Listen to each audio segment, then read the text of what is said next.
Good morning dear student. Welcome to your first Hindi class. आज हम अपनी 5th क्लास की बुक नई तरंग से चैप्टर पढ़ेंगे, रीड करेंगे और समझेंगे। अब आप अभी 4th क्लास से 5th क्लास में आए हो।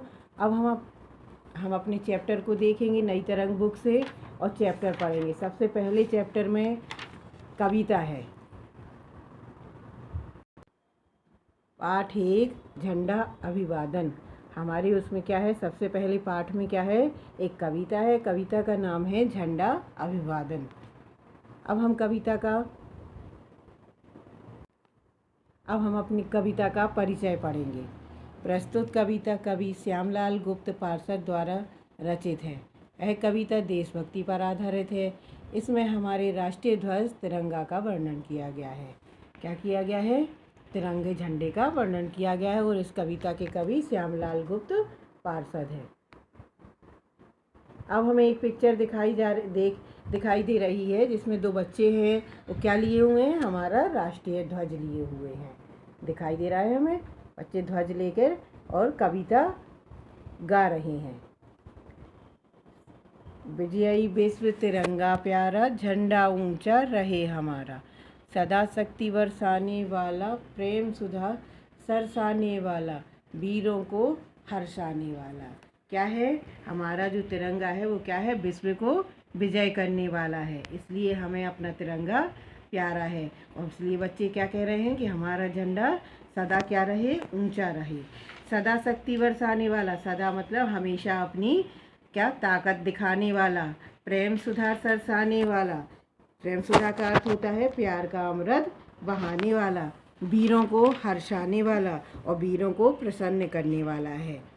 मातृभूमि का तन मन सारा, झंडा ऊंचा रहे हमारा।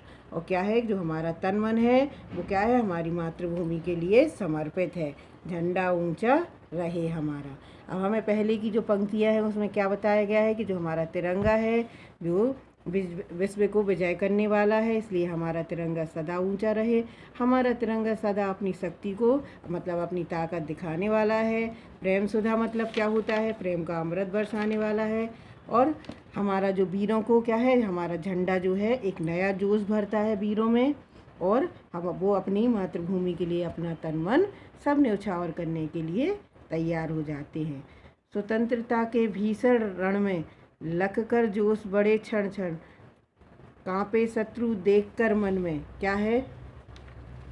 स्वतंत्रता का भीषण मतलब होता है भयंकर। स्वतंत्रता मतलब आज़ादी और रण मतलब क्या होता है? युद्ध वाला क्षेत्र है। तो क्या है? स्वतंत्रता के भयंकर युद्ध में हमारे जो वीर हैं उनका क्या है? झंडे को देखकर जो जोश है वो क्षण क्षण बढ़ता है और जिसको देखकर शत्रु मतलब हमारे जो दुश्मन हैं उनका मन कांप जाता है। मिट जाए वह संकट सारा, और हमारी जो मुसीबत है, हमारा जो संकट है वो क्या होता है? मिट जाता है। झंडा ऊंचा रहे हमारा। इस झंडे के नीचे निर्भय हो स्वराज्य है, अविचल निश्चय बोलो भारत माता की जय। और इस झंडे के नीचे क्या है? निर्भय मतलब हम निडर है। इस झंडे के नीचे हमें कोई भी डर नहीं है। यह स्वराज्य हमारा कैसा है? जिसे कोई हिला नहीं सकता और एक दृढ़ निश्चय वाला है। बोलो भारत माता की जय। और हमें क्या बोलना है? हमेशा भारत माता की जय। स्वतंत्रता हो ध्येय हमारा, झंडा ऊंचा रहे हमारा। स्वतंत्रता क्या है? हमारा ध्येय का अर्थ होता है लक्ष्य, और देश को स्वतंत्र रखना, देश की स्वतंत्रता को बनाए रखना हमारा क्या है? लक्ष्य है। आओ प्यारे वीरों आओ, देश धर्म पर बलि बलि जाओ, एक साथ सब मिलकर गाओ। प्यारा भारत देश हमारा, झंडा ऊंचा रहे हमारा। और क्या कह रहे हैं बच्चे? आओ प्यारे वीरों, हमारे जो देश के वीर हैं वो आओ और अपने देश और अपने धर्म पर क्या अपने बलिदान देने के लिए तैयार हो जाओ। और एक साथ सब हम मिलकर क्या गाएंगे?